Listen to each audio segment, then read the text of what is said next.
procesos de análisis, de conversatorio, para hacer una interpretación sobre el modelo que propone el gobierno del señor Duque Márquez sobre el marco fiscal de mediano plazo que presentaron sus ministros de Economía y Finanzas el pasado 26 de junio de 2020. Vamos a tratar de comprender qué es lo que ellos nos están diciendo. Lo primero que nos dicen, como ustedes pueden verlo aquí, es que hay una realidad entre el 2018 y 2019 en la cual la economía y sus diferentes sectores tenían unos dinamismos que le permitían a la economía crecer a una tasa superior al 3%. Salvando, y les ruego que atiendan mucho a este círculo, cuyo tamaño muestra lo grande del valor, en este caso en el eje negativo, la minería. Ojo, la minería está produciendo mucho menos de lo esperado con respecto al 18 en el 19. Pero tenemos unos gordotes como las actividades financieras, es decir, fondos de pensiones, bancos, corporaciones y demás, tienen unos enormes aportes y ganancias que se reflejan en el PIB. Comercio y transporte, grandes actividades, administración pública, impuestos, otra porción bastante interesante en el 18 contra el 19, y obviamente actividades inmobiliarias y ventas de construcciones. Y la información y las comunicaciones, mientras que bastante modesto el agropecuario y muy pequeño la industria manufacturera. Esto es bien interesante.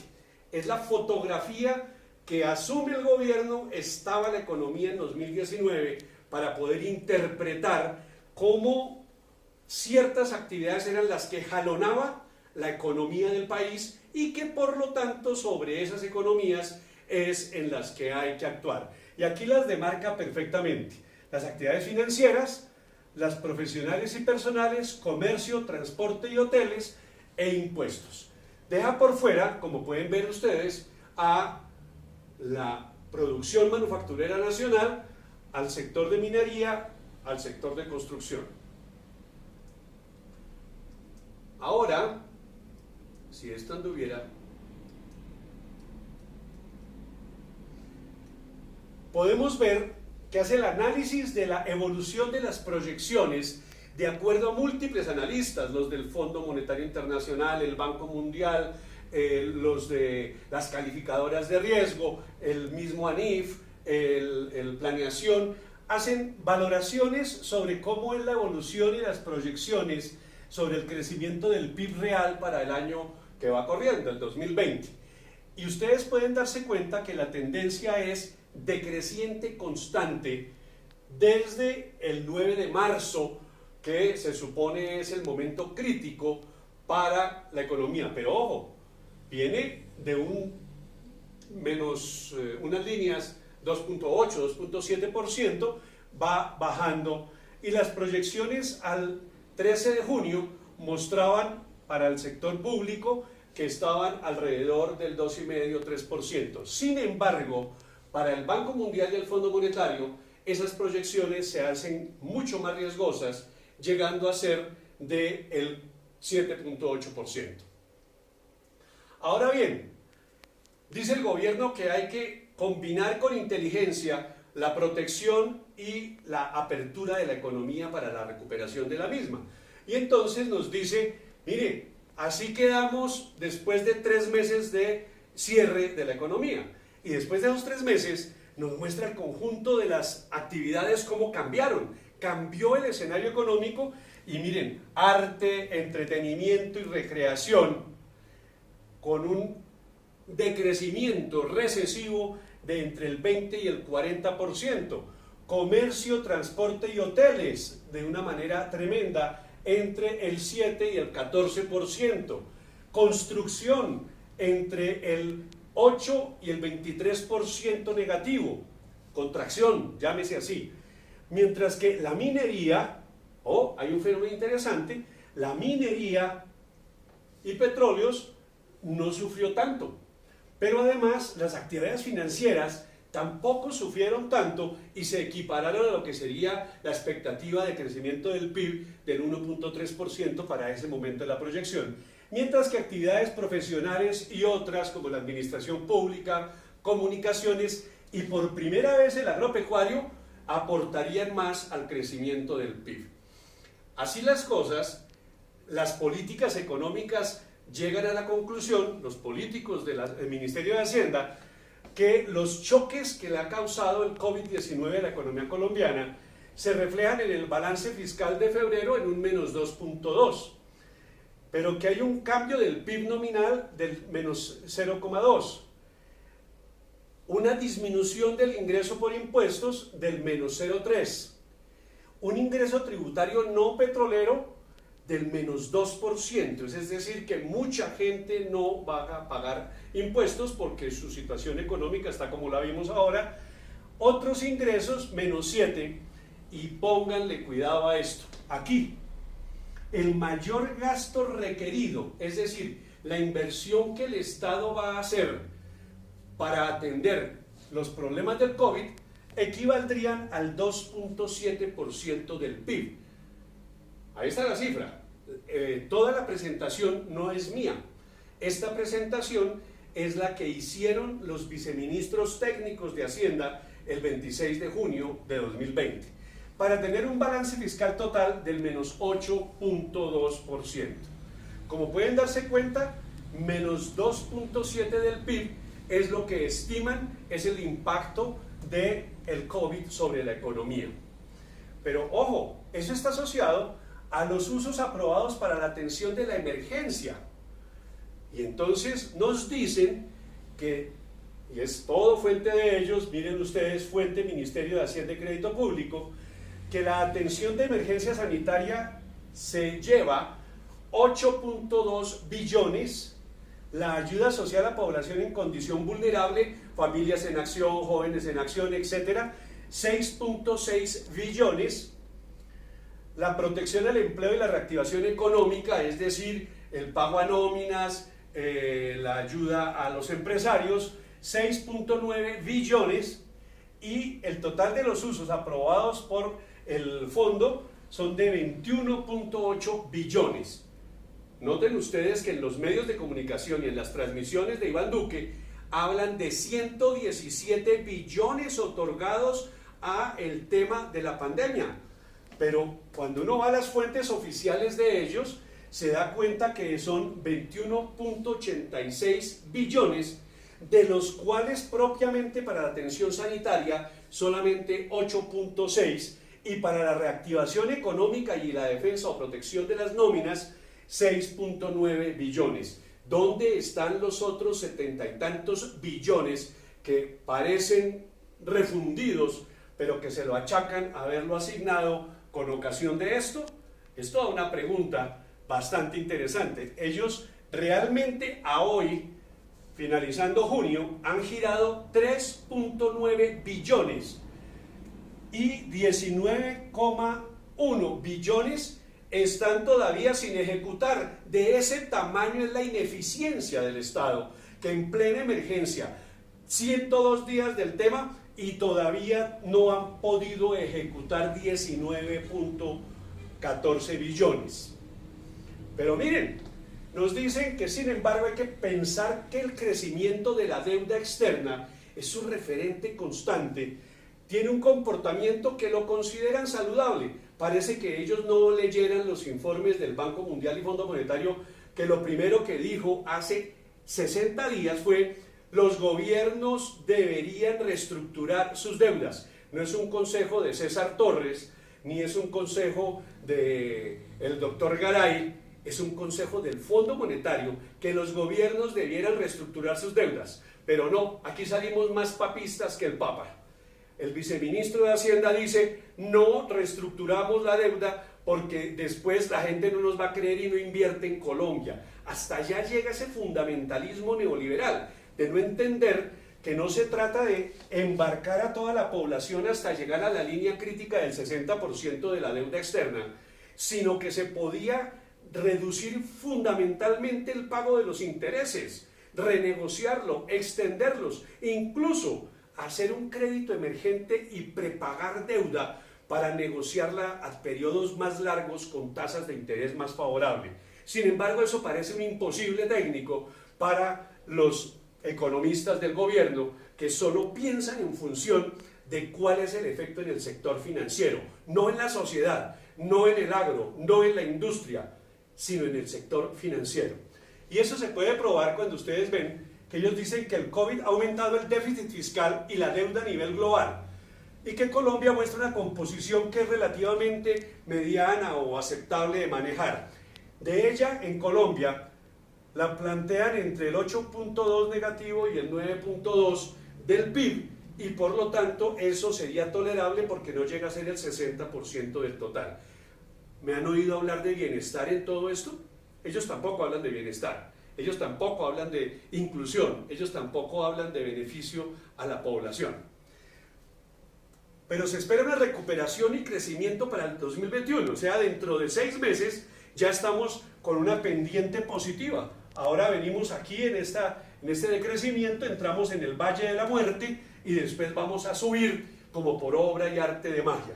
Sí, sin políticas públicas, sin fomento al agro, sin desarrollo de infraestructura estratégica, sin hacer vías de 4, de 6, de 8 carriles. No, sencillamente por obra y arte de magia vamos a tener después una senda de crecimiento que nos va a llevar, y esto es bien interesante, nos va a llevar del menos 7.8 que cerraría el 2020 al 4% el año entrante. Un cuento de hadas, ojalá bien intencionado, pero absolutamente mal fundamentado. Nos muestran después que el déficit en cuenta corriente se corregiría en un 3.7% del PIB. La cuenta corriente, para los que no son muy amigos del lenguaje económico, es muy fácil, es lo que tenemos con respecto a las relaciones de comercio y movimientos de capital a nivel exterior. Ojo, para el 2019 teníamos un menos 15.7 de porcentaje del PIB en importaciones. Eso quiere decir que esta economía está generando enormes volúmenes de importaciones, o lo voy a decir de otra forma, no es capaz su aparato productivo de satisfacer las necesidades del país y nos vemos obligados a traer de afuera. O lo voy a decir de otra forma, las políticas del gobierno estrangulan a la pequeña, la micro y la mediana empresa, impidiéndoles madurar y coger experiencia y ganar mercados en Colombia, y permite la entrada de los productos extranjeros de una manera totalmente liberalizada que ahoga a los micro, pequeños y medianos empresarios y no permite que se cree una clase industrial y una clase trabajadora consolidada en el país. Tiene varias formas de interpretar, ustedes van a ser los que adopten la que les parezca más interesante. Pero lo cierto es que en cada año, este año por ejemplo, con todo y el cierre del comercio internacional, el colapso de la globalización, se va a cerrar con menos 14.3 en importaciones.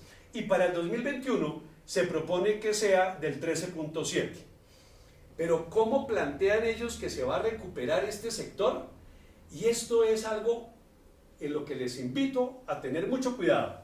Ellos nos plantean que van a lograr hacer crecer la inversión extranjera directa. ¿En qué van a invertir? Sería la pregunta. ¿Qué negocios se están amarrando en medio de la pandemia cuando está toda la nación encerrada con preocupaciones, 30 millones de colombianos con dificultades para acceder a alimentos, los colegios y universidades en crisis de modelo pedagógico? Pues señores y señoras, este 2.7 del PIB, que se supone es la palanca del crecimiento como inversión extranjera directa, ya se venía cocinando un año y un mes antes de que empezara el COVID. Y no es que ellos supieran del COVID, pero les voy a leer esto. El Estado colombiano participa en cerca de 107 empresas cuyo valor de mercado asciende a 160 billones. El gobierno tiene la meta de conseguir recursos para este gobierno, este cuatrenio, por 30 billones de pesos, y para este año, el 2019, de 5 billones en ventas de activos.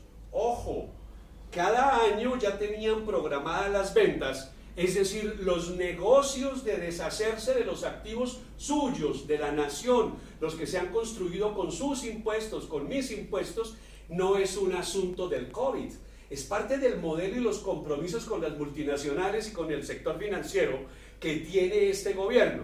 Por ejemplo, una de las grandes empresas que pretenden privatizar en algunas de sus partes es Ecopetrol.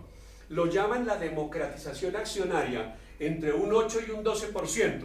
Le voy a decir quiénes son los accionistas que democratizan la propiedad. El Fondo de Pensiones Porvenir sería el más grande comprador. Les voy a cambiar la razón social.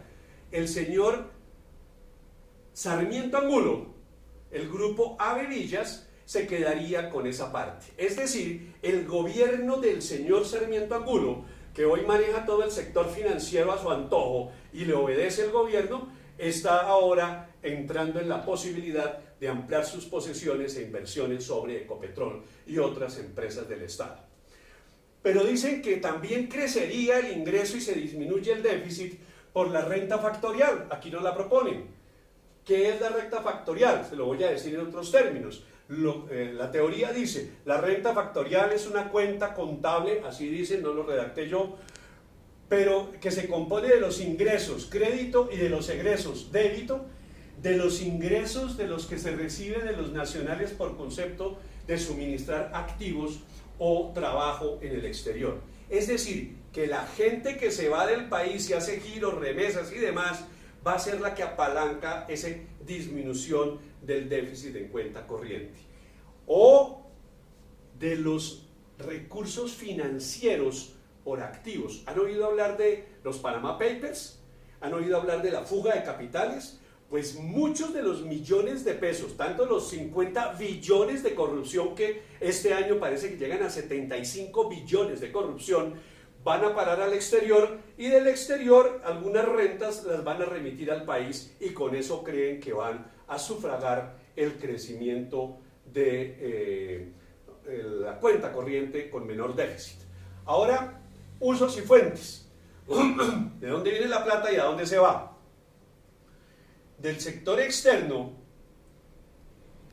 con un crédito emergente de 6.500 millones de dólares para lograr un total de 24,3 millones. Pero ojo, se van a pagar intereses de la deuda externa 10.690 millones. Esto es fuente Ministerio de Hacienda y Crédito Público. Yo no me invento las cifras. Yo les leo lo que a ustedes no les leen para que ustedes crean que allá hacen un gran esfuerzo, pero que realmente estamos en un sistema en donde vamos a pedir plata para pagarle los intereses a la banca multilateral y obviamente dejar a todos los colombianos endeudados por los próximos 25, 30 y 50 años.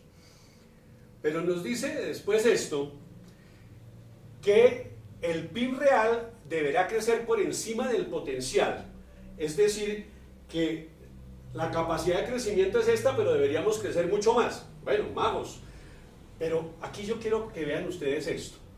Este descuelgue hasta el menos 10.8 solo fue superado en 1998, que llegó al menos 16%, cuando el inepto presidente Andrés Pastrana era gobernante. Y con este gobierno, también muy inepto, pero más marrullero y más vendido al sector financiero y a las multinacionales, llegará al menos 10%, es lo que yo denomino Uribe 5, de los 5 periodos de gobierno del uribismo, y que pretenden lograr un sexto periodo. Ustedes decidirán si sí o no, mi voto jamás sería por eso, pero ustedes son los que deciden. Uribe 6 pretendería hacer que la curva de inflexión permitiera llegar al 2026 con un desfase no superior a el 0,6%. Y solo después, cuando se vaya de la historia de Colombia esta pesadilla, podríamos empezar a tener un crecimiento por encima de cero. Y eso se puede corroborar cuando estamos viendo cómo son los componentes del déficit. Pero yo quiero que le presten mucha atención a este comportamiento. Ese comportamiento siguen siendo las importaciones. O sea, tenemos decididamente un modelo que le da prelación a importar que a producir en el país. No importa si tenemos varios millones de hectáreas fértiles, no vamos a fomentar la producción de alimentos y el consumo interno de alimentos colombianos. No quieren fomentar la producción de alimentos, la industrialización del agro, las vías de penetración, sino que van a traer alimentos. Hoy ya estamos en 13,5 millones de toneladas de alimentos. Es algo verdaderamente aterrador. Pero ojo, es lo que ellos pretenden hasta 2031. Es decir, que aquí la producción agropecuaria se sacrifica por decisión política, no por decisión de circunstancias climáticas o cosas por el estilo. Pero miremos qué es lo que dicen del potencial tributario de los impuestos verdes. Por primera vez dicen, vamos a cobrarle impuestos a los contaminantes. Y resulta que Colombia está por debajo de América Latina, por debajo de los países emergentes, muy por debajo de los países desarrollados y en vías de desarrollo sumados, porque solamente tenemos esta pequeña proporción. Para igualar a estos tendríamos todo este espacio que equivale a 2 puntos si se le pusiera impuesto a los contaminadores, a los que usan vehículos a gasolina o diésel, a los que tienen industrias contaminantes y no las transforman tecnológicamente para volverlas amigables con el medio ambiente. Cuando esas tasas tributarias compensen la descontaminación, es decir, que equivalga lo que contamina a lo que cuesta descontaminar, entonces esto crecería y serían ingresos para la nación. Obvio, no están diciendo que los destinan a descontaminar, sino que les llegan como plata de bolsillo. Y por otro lado, nos muestran que aquí está el hueco con respecto a los ingresos de 2.5. O sea, siguen coherentemente planteando la misma cifra. Sin embargo, le dicen a la opinión que están en 117 billones y no en 28 billones. Pilas con eso porque nos están metiendo los dedos en la boca. Esto se llama una especie de timo. Crean que la cosa es mucho más grave para que podamos hacer nuestros negocios tranquilamente sin que ustedes puedan revirar, protestar, volverse dignos y manifestarse en contra de ese manejo tan aberrante, tan pobre, tan triste teóricamente, sin imaginación, sin entender las riquezas del país centrada en sus personas, es decir, en las personas de Colombia. Y ustedes ven que para funcionamiento no hay racionalidad. Siguen desde aquí, desde el 18 hasta el 31, manteniendo la misma carga burocrática.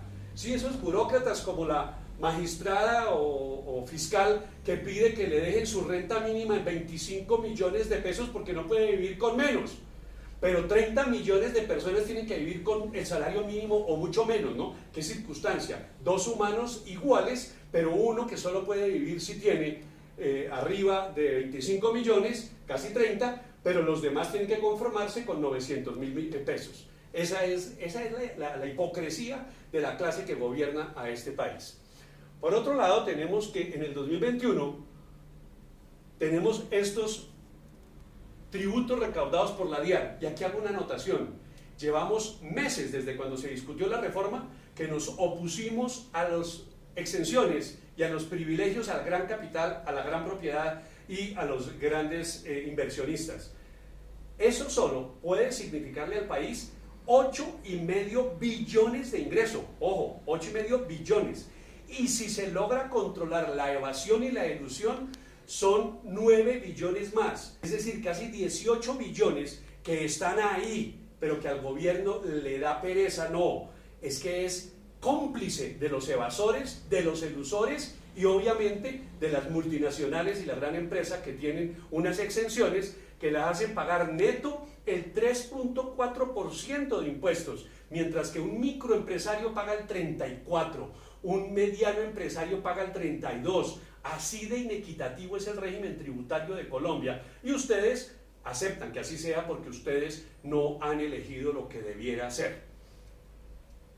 Y ahora tenemos una reflexión final para no agotarnos.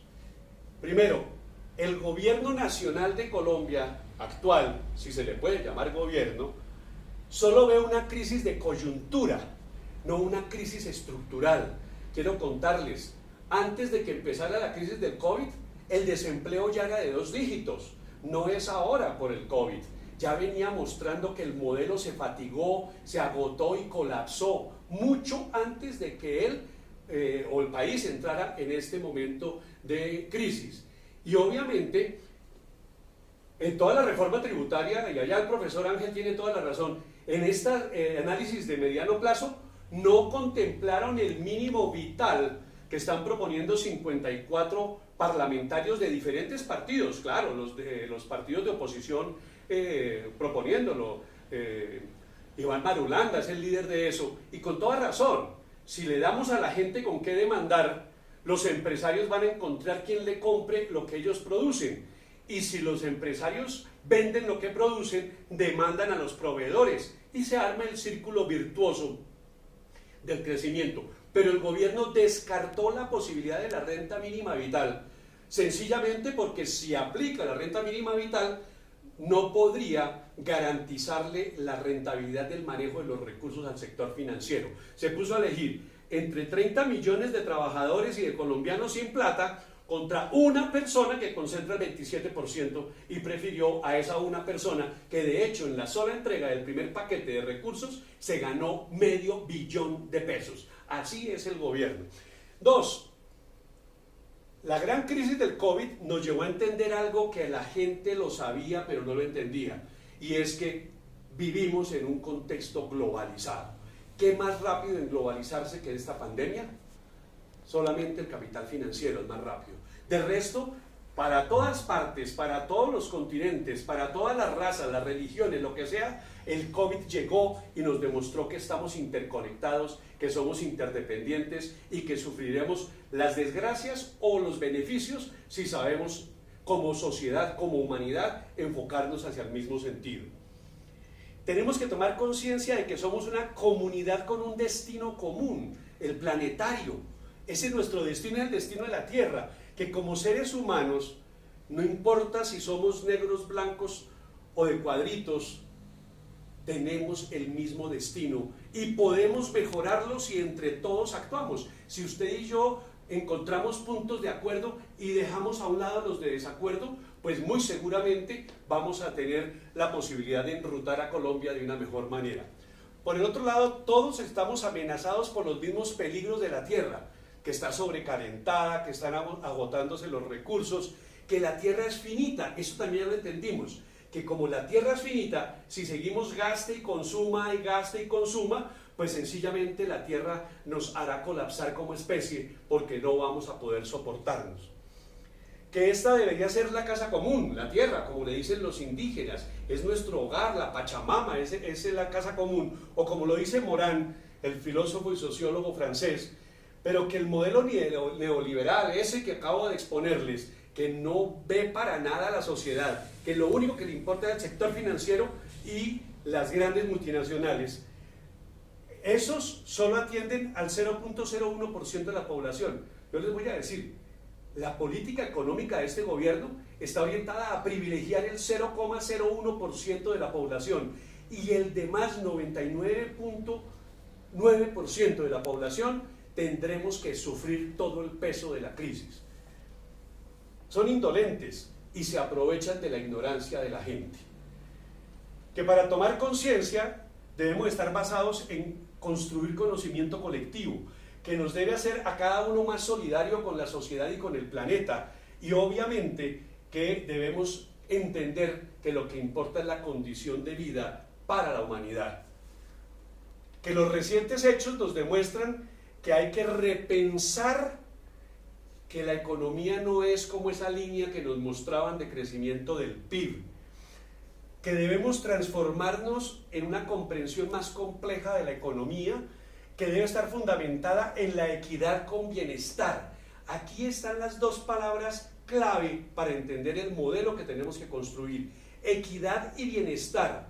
La equidad no significa que los que tienen mucho dejen de tenerlo, que nos dejen de asustar con ese tema tan absurdo. La equidad significa que vamos a darle oportunidades a los que menos las tienen y que vamos a soportar su crecimiento en posibilidades hasta cuando estén iguales todos y cada uno, y que obviamente implica que los que más tienen que aportarle al beneficio de la sociedad. Pero primero hay que hacer una redistribución de la riqueza. Y por eso hemos dicho desde hace 3 meses, el artículo 215 de la Constitución le ordena al presidente en declaratoria de emergencia económica, social y ambiental hacer reforma tributaria. Le sugerimos por todos los medios, elimine los privilegios a la gran empresa, a los grandes capitales y a la gran propiedad.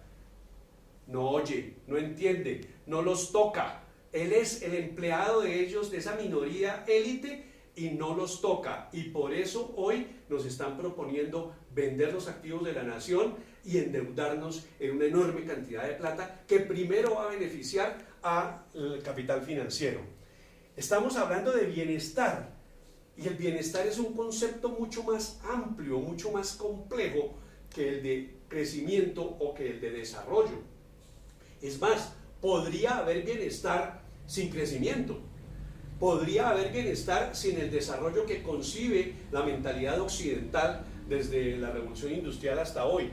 Se trata de un modelo económico que se traduzca en un nuevo diseño de sociedad y de economía que permita regenerar en lugar de depredar. Ojo a estos conceptos.